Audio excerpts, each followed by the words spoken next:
नमस्कार, सात संदेश से मैं अनिल कौशिक। न्यूज़ बुलेटिन 7 बजे में आप सभी दोस्तों का स्वागत है। दोस्तों, कार्यक्रम की शुरुआत हमेशा की तरह मुख्य खबर से करते हैं और इस बार भी मुख्य खबर लोकसभा चुनाव है। दोस्तों, धुआंधार प्रचार प्रसार सभी उम्मीदवार अपने अपने पार्टी की तरफ से कर रहे हैं और दोस्तों जीतने का भरसक प्रयास किया जा रहा है। हम बात करेंगे चूरू लोकसभा चुनाव की, क्योंकि चूरू लोकसभा में 8 विधानसभा आते हैं और दोस्तों 8 विधानसभाओं में 22 लाख के करीब मतदाता है और इस बार 16 लाख के करीब मतदाता संभवतः अपने मताधिकार का प्रयोग करने वाले हैं। तो बहुत बड़ा चुनाव है और बहुत बड़ा लोकतंत्र का पर्व है दोस्तों ये। और हम आपको आज भी रिकॉर्ड बताएंगे एक विधानसभा का। इससे पहले हमने तारानगर, सरदार शहर, रतनगढ़, सुजानगढ़ और चूरू विधानसभाओं का विभिन्न रिकॉर्ड भी बताया और जातिगत वोट जो उन विधानसभाओं में है और कितना इफेक्ट डाल सकते हैं इस चुनाव में, वो सारे आपको बताए। आज भी एक विधानसभा का रिकॉर्ड आपको बताने वाले हैं। और दोस्तों, चूरू लोकसभा में कौन आगे कौन पीछे, कौन कहां कब क्या प्रचार प्रसार कर रहा है और क्या कार्यक्रम है, कितनी मेहनत कर रहे हैं। और पीएम मोदी जो चूरू आए थे 2 दिन पहले 5 तारीख को, उसके क्या मायने हैं और कितना फायदा देवेंद्र झाझड़िया को उसको लेकर हुआ है, ये भी हम बात करने वाले हैं। और भीड़ के बारे में भी बात करेंगे और तरह तरह के कयास लगाए जा रहे हैं। दोस्तों, हमने हालांकि 2 दिन हम 7 बजे का बुलेटिन लेकर आपके सामने पेश नहीं हुए, लेकिन इन 2 दिनों में जो पीएम मोदी की चर्चा को लेकर, सभा को लेकर जो चर्चाएं हुई, उसके ऊपर भी हम बात करने वाले हैं। और फायदा इसका कितना हुआ इन विधानसभाओं में, ये भी हम बात करने वाले हैं। और राहुल कसवा अब कौन से बड़े नेता की रैली पीएम मोदी की काट के रूप में करवाने वाले हैं, इसको लेकर भी हम बात करेंगे। इसकी संभावनाएं हैं कि आने वाले निकट भविष्य में ही 2-4-5 दिनों में ही ये तय हो जाएगा कि कांग्रेस की तरफ से कौन बड़ा नेता रहे। संभवतः सचिन पायलट की सभा का विचार चल रहा है और सबसे बड़ा चेहरा है दोस्तों कांग्रेस में।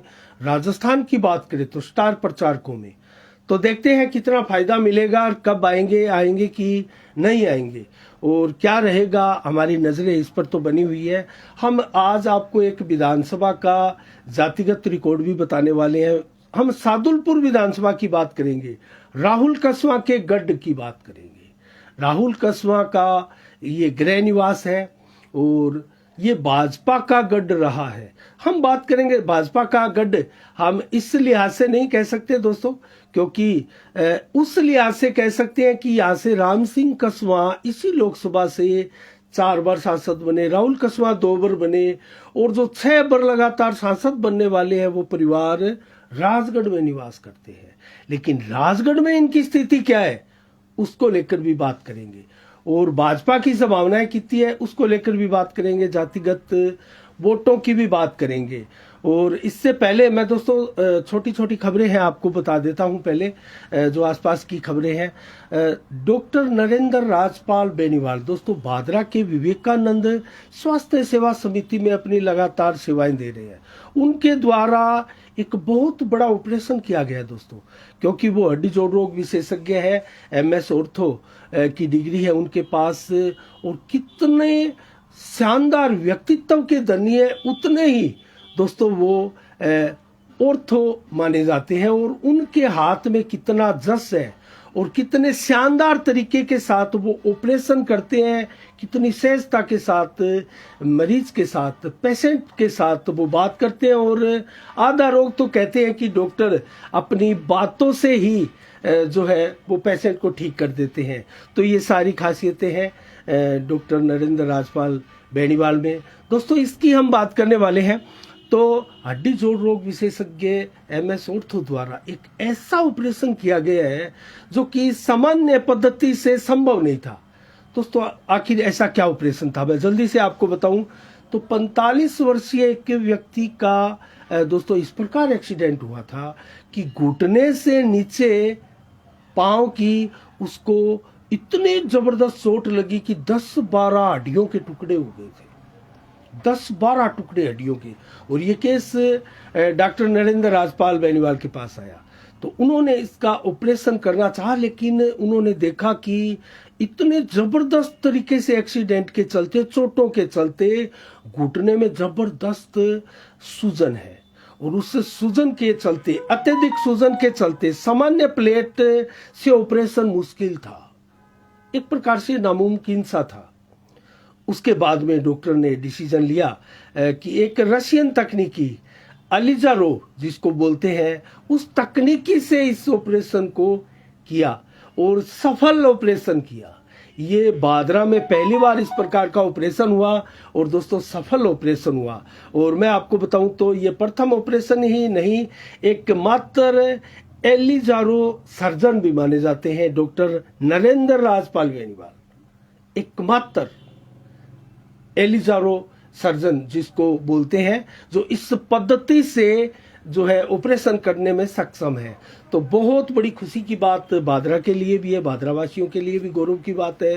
विवेकानंद स्वास्थ्य सेवा समिति के लिए ये सुनहरी पल है कि ऐसे चिकित्सक की सेवाएं उनको निरंतर मिल रही है। तो बहुत शानदार उपलब्धि के साथ विवेकानंद सेवा समिति सरपट अपनी सेवाओं के पथ पर लगातार निरंतर अग्रसर है दोस्तों, और हम उनके भविष्य के लिए हम भी शुभकामनाएं उनको प्रेषित करते हैं। इसके अलावा दोस्तों बात करेंगे हम जल्दी से अन्य खबरों की ओर बात करें तो युवाओं को मतदान के प्रति जागरूक किया जा रहा है लगातार, हर विधानसभा में, हर लोकसभा में। तो ज्यादा से ज्यादा मतदान हो, इसको लेकर बादरा में भी मतदाता जागरूकता कार्यक्रम के तहत कई कार्यक्रम चलाए गए हैं, और युवाओं को अधिक से अधिक जागरूक करने के लिए एक स्वीप टीम से गुरविंदर सिंह ने शुक्रवार को एक अभियान जारी किया दोस्तों। कंप्यूटर एंड लाइब्रेरी में अध्ययनरत युवाओं को मतदान के प्रति जागरूक किया, विस्तार से उनको बताया क्या होता है निर्वाचन प्रक्रिया, किस प्रकार ये जो मतदान होता है और क्या फायदा होता है मतदान का, और देश को इससे कितना बड़ा फायदा मिलता है दोस्तों, इन चीजों की जानकारी दी। इसके अलावा बादरा मतदान केंद्रों पर पोस्टर चिपकाए गए हैं, जो मतदान केंद्र है उन पर पोस्टर चिपकाए गए हैं। उन पोस्टर में उस मतदान केंद्र से संबंधित तमाम जानकारी है, वो कितने मतदान है, कितने पुरुष है, कितने महिलाएं हैं, कितनी ईवीएम है, किस किस का, किस वार्ड का है, कितना, सारा विवरण उसमें दिया गया होता है।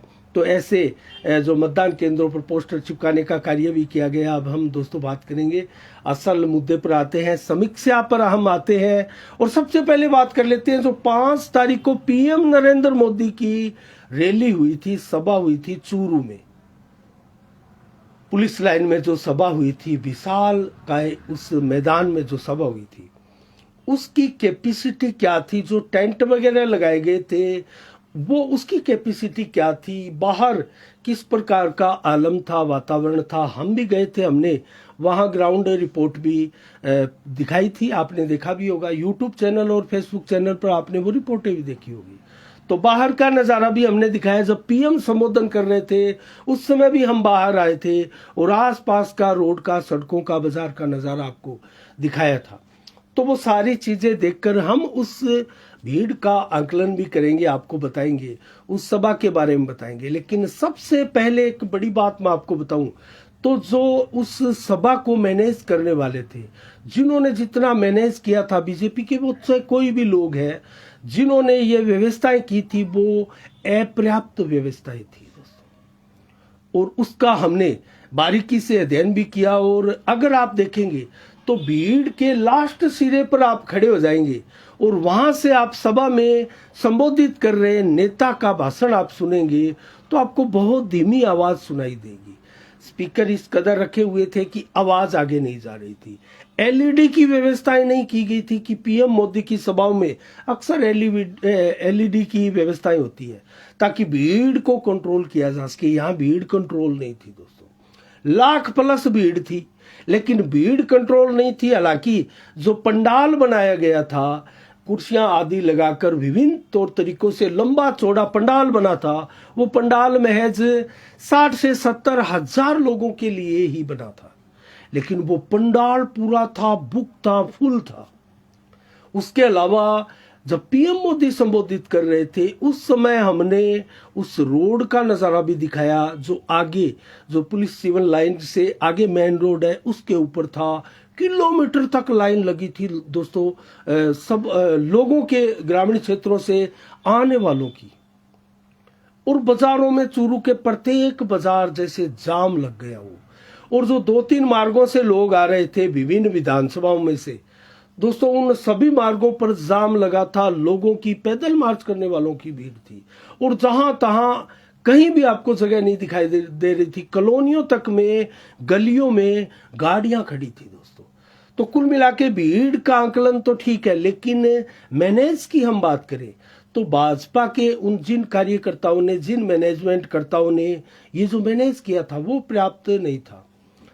हालांकि भीड़ में कोई इतनी पानी और की भी व्यवस्था नहीं थी, लेकिन उस दिन मौसम बड़ा मस्त और शानदार रहा था दोस्तों। आंधी तूफान भी आए, पीएम मोदी के संबोधन करते करते आंधी तूफान आए, बरसात भी आई, लेकिन कुछ समय के लिए आई। उसके बाद में बरसात भी थम चुकी थी, लेकिन भीड़ टस से मस नहीं हुई थी, भीड़ बरकरार थी, बनी रही थी। ये एक पीएम मोदी की सभा का एक प्रकार से पॉजिटिव चेहरा होती है दोस्तों।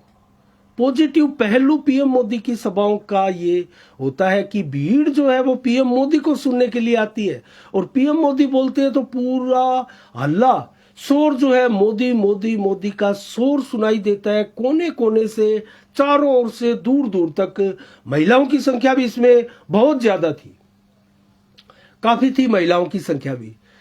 और भीड़ का आंकलन मैं आपको बताऊं तो लाख प्लस की ये भीड़ थी। बीकानेर में जब पीएम मोदी आए थे उस समय दोस्तों भीड़ इससे कहीं बहुत ज्यादा भीड़ थी, बहुत ज्यादा।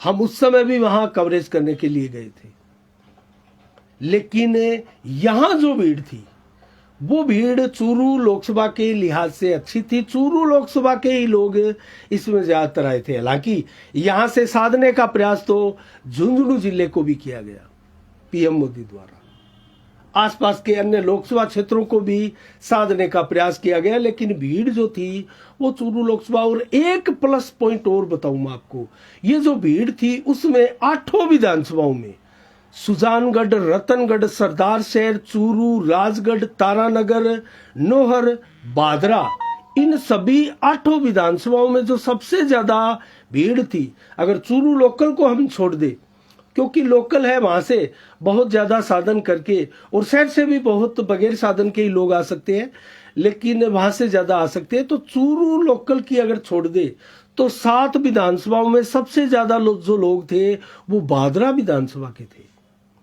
और हमें जो ग्राउंड रिपोर्ट हम कर रहे थे तो दोस्तों बड़ी संख्या में बादरा के लोग, सभा प्रारंभ थी उसके बावजूद भी आने का सिलसिला जारी था। तो ये भी हमने नजारा देखा। तो कुल मिला के अगर देखा जाए तो दोस्तों पीएम मोदी की सभा में वो सारी चीजें थी, लेकिन मैनेजमेंट कर्ताओं का जो कुछ व्यवस्थाएं ढीली थी उसको छोड़ दे तो ये सुपर हिट पीएम मोदी की सभा थी, सुपर हिट हम बोल सकते हैं। और इस मंच से राजेंद्र राठौड़, सीएम भजन लाल और देवेंद्र झाझड़िया भी, और सारे नेताओं ने संबोधन किया। पीएम मोदी के आने से पहले की बात करें तो यहाँ विधायक संजीव बेनीवाल ने बड़ा ओजस्वी भाषण यहाँ से दिया, और अभिषेक मटोरिया आदि सारे ही नेता जो है वो बोलते नजर आए। तो कुल मिला के अगर बात करें पीएम मोदी की इस सभा की, इसके दूरगामी परिणाम क्या है, इसके मायने क्या है, देवेंद्र झाझड़िया के साथ पीएम मोदी की केमिस्ट्री देखी गई। और जो चर्चाएं थी चूरू लोकसभा में कि बहुत क्लोज है पीएम मोदी के, वो दिखाई दिया लोगों को। पीएम मोदी ने जिस प्रकार से उनको संबोधित करते हुए, बार बार उनका नाम लेते हुए कहा गया, उससे यही मैसेज और संदेश दिया गया पीएम मोदी द्वारा कि ये मेरे बहुत खास है और ये आपका ध्यान रखेंगे, मैं इनका ध्यान रखूंगा। आप इनको जिताकर भेजिए, आपका जो काम है उस काम की आप चिंता नहीं कीजिएगा, वो काम मैं आपका तमाम काम करने के लिए तैयार हूं, हम दिल्ली बैठे हैं।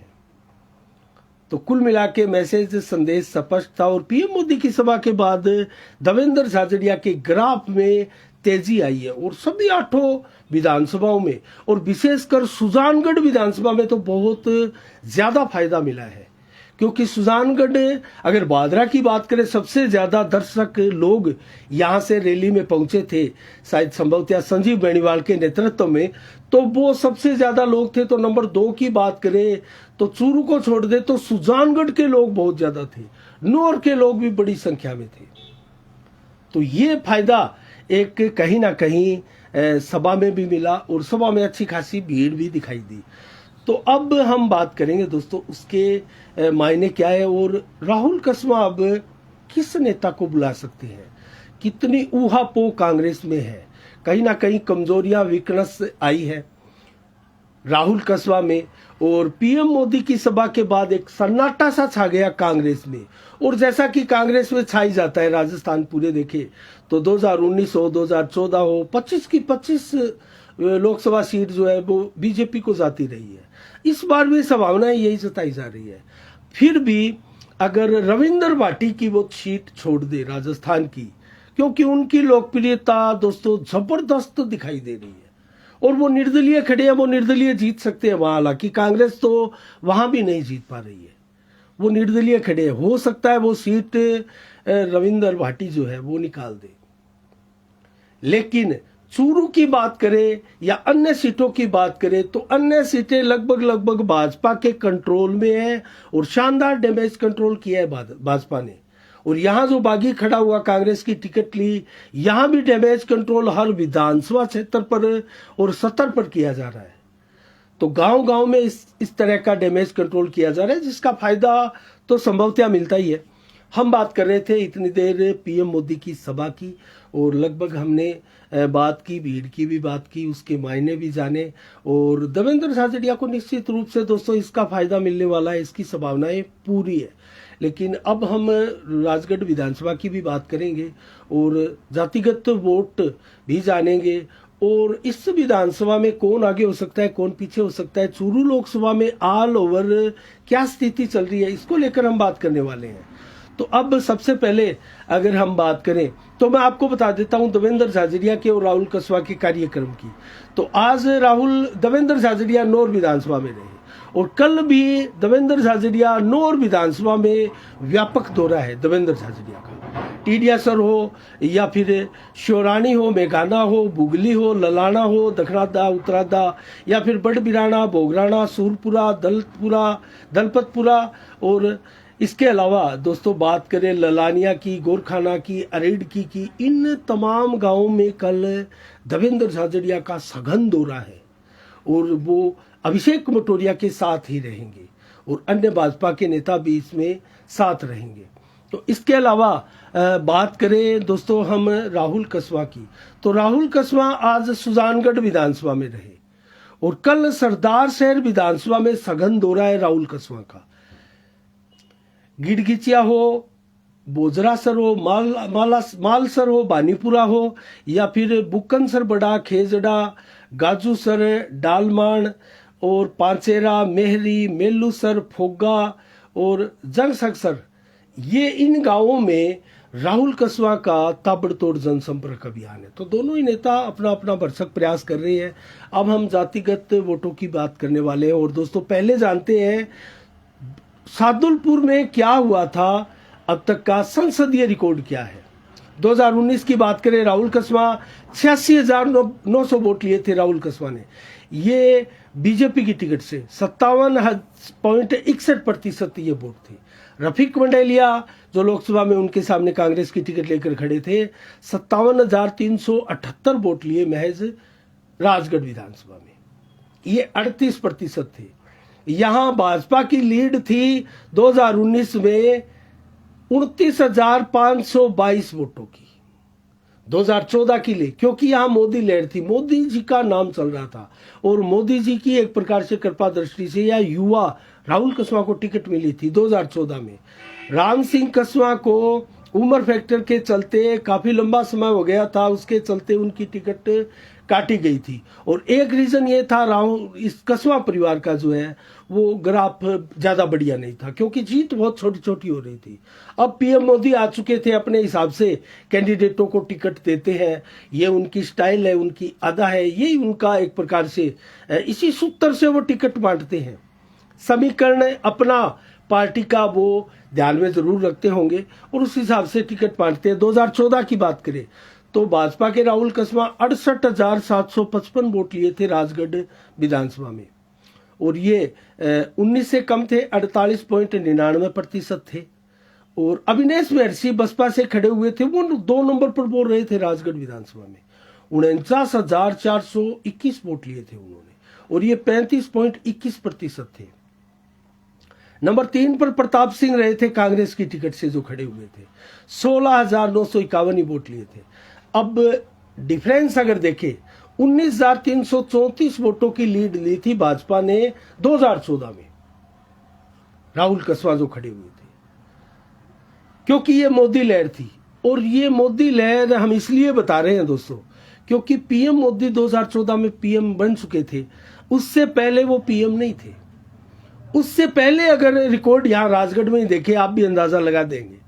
2009 की बात करते हैं जब पीएम मोदी प्रधानमंत्री नहीं थे, और यहां राम सिंह कसवा को भाजपा की टिकट मिली थी जो कि राहुल कसवा के पिता है, और रफीक मंडेलिया को ही कांग्रेस की टिकट मिली थी जो अभी भी वर्तमान में प्रतिद्वंद्वी नेता चूरू लोकसभा से माने जाते हैं। तो यहां रफीक मंडेलिया को 61,733 वोट मिले थे, और ये 53% थे। 2019 में राहुल को 57% मिले थे, उसके कहीं ना कहीं समकक्ष 3% ही कम थे, 61,733 वोट मिले थे। और राम सिंह कसवा भाजपा की टिकट को यहां 50,415 वोट मिले थे, 43.31%। तो यहां लीड थी 11,318 वोटों की रफीक मंडेलिया की, अर्थात कांग्रेस की। भाजपा की लीड नहीं थी 2009 में।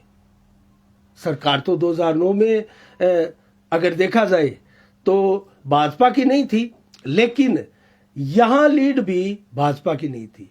2014 में जैसे ही पीएम मोदी आए, एक प्रकार से पूरे देश में माहौल जो है वो मोदी में हो गया, और तब से लीड शुरू है। इस बार भी मोदी लहर प्रचंड रूप से इस देश में चल रही है, और राजस्थान में भी यही कयास लगाए जा रहे हैं। तो यहां मोदी लहर नहीं थी 2009 में। तो कहने का मतलब, इस बार क्या 2024 में मोदी लहर कितना इफेक्ट डालेगी और भाजपा को यहां कितनी बढ़त मिलेगी, और जो बागी हुए इसका क्या असर होगा। जो भाजपा का एक प्रकार से घराना था वो टूट चुका है, नए घराने को टिकट दी गई है। हालांकि वो भी राजगढ़ ही विधानसभा के हैं, चूरू लोकसभा के ही हैं। तो ये थे रिकॉर्ड 2023 में जब विधानसभा का चुनाव हुआ तो मनोज न्यांगली बसपा के विधायक बने हैं। संभवतः उनकी सिंपैथी भाजपा की ओर दिखाई दे रही है। कृष्णा पुनिया क्या ईमानदारी से कांग्रेस को वोट दिला देगी? दोस्तों, ये हमें नहीं कहना चाहिए, लेकिन चर्चाएं आ रही है इसी विधानसभा में भीतर घात की। तो क्या उस बिना पर हम ये ना सोचे कि कृष्णा पुनिया क्या ईमानदारी से वोट दिलाएगी राहुल कसवा को? तो राजगढ़ विधानसभा को इसीलिए हमने जब एक दिन पहले समीक्षा की थी तो सस्पेंस में रखा था कि यहां से क्या होने वाला है, किसकी लीड होगी, किसकी नहीं होगी। यहां कुछ ठोस और विश्वास से नहीं कहा जा सकता है। 2018 में यहां कृष्णा पुनिया कांग्रेस की विधायक बनी थी, मनोज न्यांगली को हराया था। राम सिंह कसवा नंबर 3 पर थे, 50,492 वोट लिए थे, 28%। मनोज न्यांगली ने यहाँ 29% वोट लिए। कृष्णा पुनिया ने 39% लिए थे। 23 की बात करें तो यहाँ कृष्णा पुनिया नंबर 2 पर थी, भाजपा यहाँ भी नंबर 3 पर थी, सुमित्रा पुनिया के रूप में जो भाजपा की टिकट मिली थी उनको। क्योंकि कृष्णा पुनिया को 61,000 वोट मिले, मनोज न्यांगली को 64,368 और कृष्णा पुनिया 61,794 और सुमित्रा पुनिया भाजपा को 59,429 वोट मिले थे। तो 30% वोट लिए कृष्णा पुनिया ने, 31% कृष्णा पुनिया ने, 30% सुमित्रा पुनिया ने वोट लिए। तो 18 की तरह यहाँ रहा। 2013 की बात करें तो मनोज न्यांगली बसपा से यहाँ विधायक बने थे, 59,624 वोट लिए थे। यहाँ कमला कसवा को बीजेपी को हराया था, उनको 54,798 वोट मिले थे, 35%। यहाँ कृष्णा पुनिया नंबर 3 पर रही थी। और 2008 की बात करें तो यहाँ कमला कसवा विधायक बनी थी,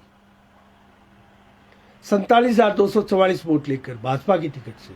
यहाँ वीरेंद्र न्यांगली ने चुनाव लड़ा था बसपा से पहली बार और 40,649 वोट लिए थे। यहाँ नंदलाल पूनिया को कांग्रेस की टिकट मिली थी, नंबर 3 पर रहे, 24,611 वोट मिले। वीरेंद्र न्यांगली को 40,000, 47,000 कमला कसवा को। तो कुल मिला के देखा जाए तो ये राजगढ़ की तस्वीर है। और राजगढ़ में अगर देखा जाए ऑल ओवर तो किसी एक पार्टी का दबदबा यहां नहीं रहा है, लेकिन यहां भाजपा लगातार कमजोर रही है। यहां अगर पिछले वर्षों में देखें तो बसपा और कांग्रेस की टक्कर ज्यादा दिखाई देती है, भाजपा नंबर 3 पर ही दिखाई देती है। लेकिन लोकसभा चुनाव में स्थितियां भिन्न होती है। चुनाव पीएम मोदी की एक प्रकार से महामाया का चुनाव होता है, तो उसमें मोदी फैक्टर हावी रहता है। देखने वाली बात है दोस्तों क्या रहेगा। अब मैं जातिगत आंकड़ा आपको बताता हूं सादुलपुर लोक विधानसभा का, राजगढ़ का जातिगत आंकड़ा देखें तो जाट 57,000 प्लस है दोस्तों। यहाँ मजबूत स्थिति में जाट बाहुल्य क्षेत्र हम राजगढ़ विधानसभा को मान सकते हैं। लेकिन दलितों के वोट भी यहाँ कम नहीं है दोस्तों, 55,000 प्लस दलितों के वोट है यहाँ।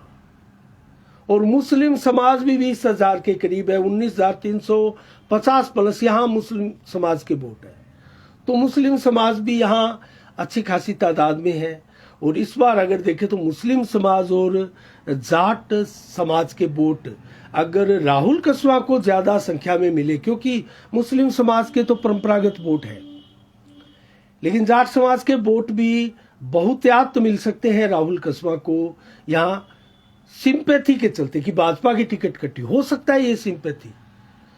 लेकिन दलित समाज के वोट जो है वो अन्य विधानसभा की बनिस्बत यहां भाजपा के खाते में ज्यादा जाते हुए दिखाई दे रहे हैं। इसका बहुत बड़ा रीजन इन बड़े वोट बैंक पर बसपा का एक प्रकार से दोस्तों काबिज होना है, बसपा का नियंत्रण होना है। और बसपा की कांग्रेस के प्रति कतई सिंपैथी नहीं है, राम सिंह कसवा राहुल कसवा परिवार के प्रति कतई सिंपैथी नहीं है। तो ये भाजपा उम्मीदवार के फेवर में जाते हुए दिखाई देते हैं। और बात करें ब्राह्मण समाज की, राजपूत समाज की, तो ये यहाँ परंपरागत रूप से भी भाजपा के साथ दिखाते हुए ज्यादा दिखाई दे रहे हैं।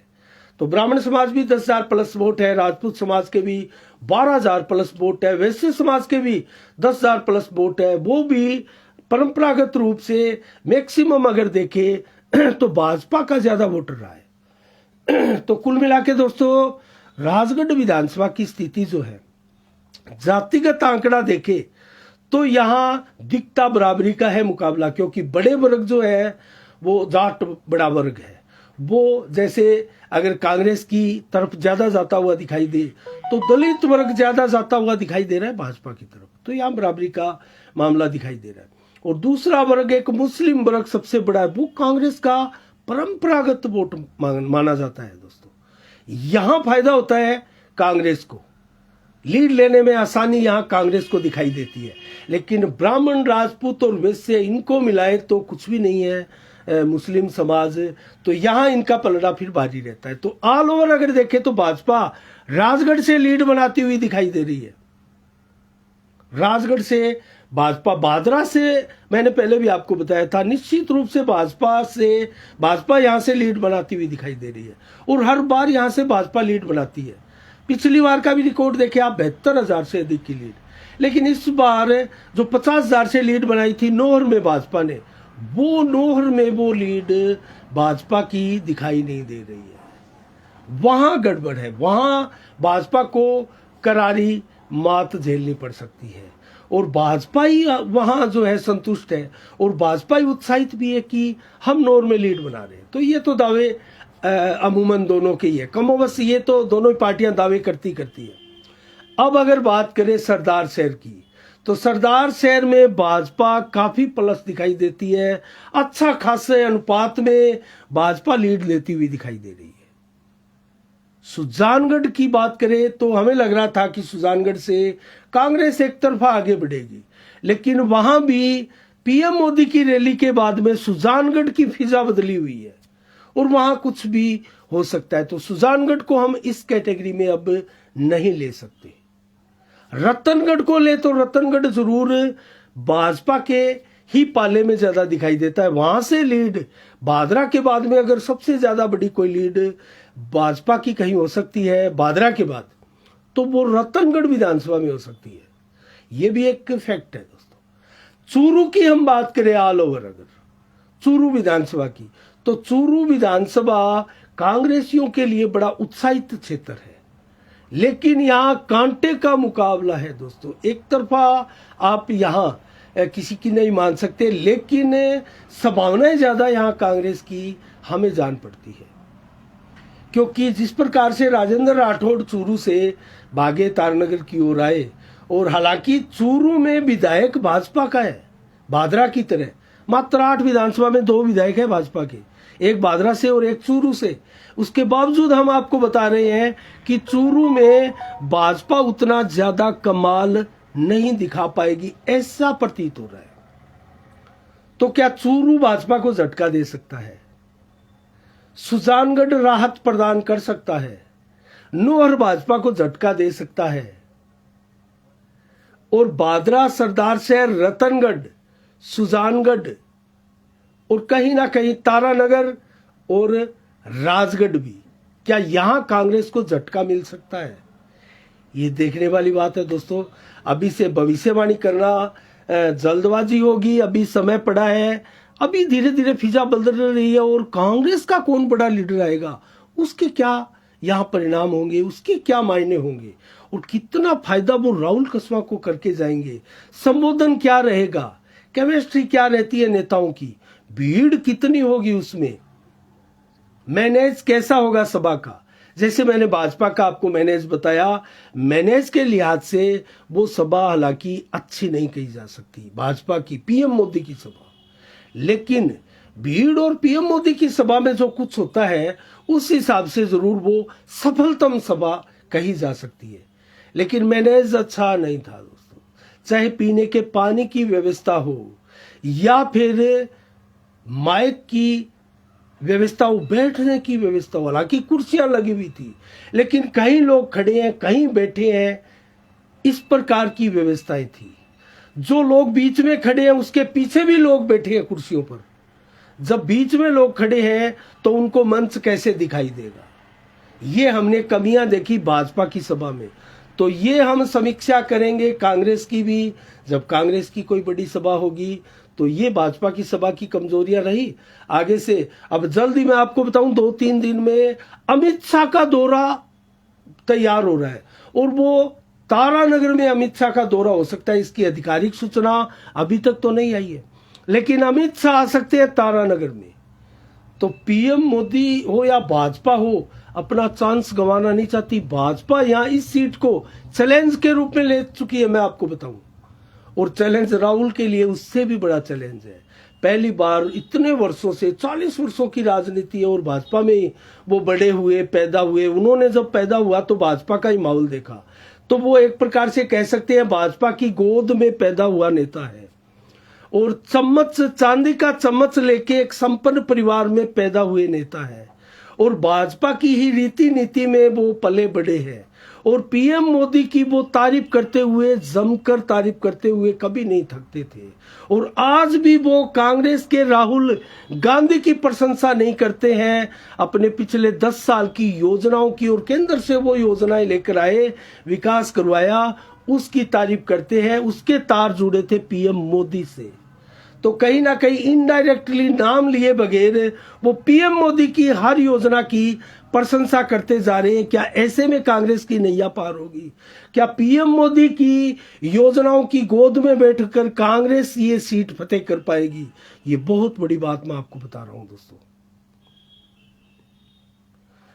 तो हमारी नजरें दोस्तों लगातार इस लोकसभा क्षेत्र पर बनी रहेगी। आप बड़ी संख्या में लोग जुड़े हुए हैं, और मैं देख रहा हूं कमेंट भी कर रहे हैं। भादरा से कांग्रेस के बड़े नेता रविंद्र मोटसरा है, उसको कांग्रेस ने नहीं बुलाया, ये कह रहे हैं हमारे एक साथी। तो ये अलग अलग विचार है लोगों का, और बहुत से साथी हमें कई सुझाव भी इसमें दे रहे हैं, अपनी अपनी राय भी व्यक्त कर रहे हैं इस लाइव 7 बजे के टेलीकास्ट में। और दोस्तों ये रेगुलर टेलीकास्ट है, माफी चाहूंगा मैं 2 दिन पीछे नहीं आ पाया था किसी तकनीकी कारणों के चलते। और अब से हालांकि मैं रेगुलर ही ये 7 बजे का कार्यक्रम है, मैं मेरे सभी साथियों से कहूँगा आप हौसला हमारा भी बढ़ाए। साफ संदेश भारत के दर्शक हो आप, और आपको बढ़िया से बढ़िया समाचार, छुपे हुए समाचार और जो जानना चाहते हैं आप, वो तमाम समाचार आपके लिए हम सदैव लेकर आते हैं और आगे भी लेकर आते रहेंगे। तो आप हमारा हौसला जरूर बढ़ाइएगा। चैनल जिस किसी साथी ने सब्सक्राइब नहीं किया है वो फेसबुक और यूट्यूब चैनल हमारा सब्सक्राइब करें, फेसबुक भी पेज आप फॉलो करें। तो आपका प्यार, प्रेम, स्नेह, दुलार साफ संदेश भारत के लिए बरकरार रहे, बना रहे, इसी आशा और उम्मीद के साथ आज के बुलेटिन में दोस्तों इतना ही। कल ठीक शाम 7 बजे फिर आपसे रूबरू होंगे नई खबरों के साथ, नई समीक्षा के साथ। तब तक के लिए आप अपना बहुत बहुत ख्याल रखिएगा।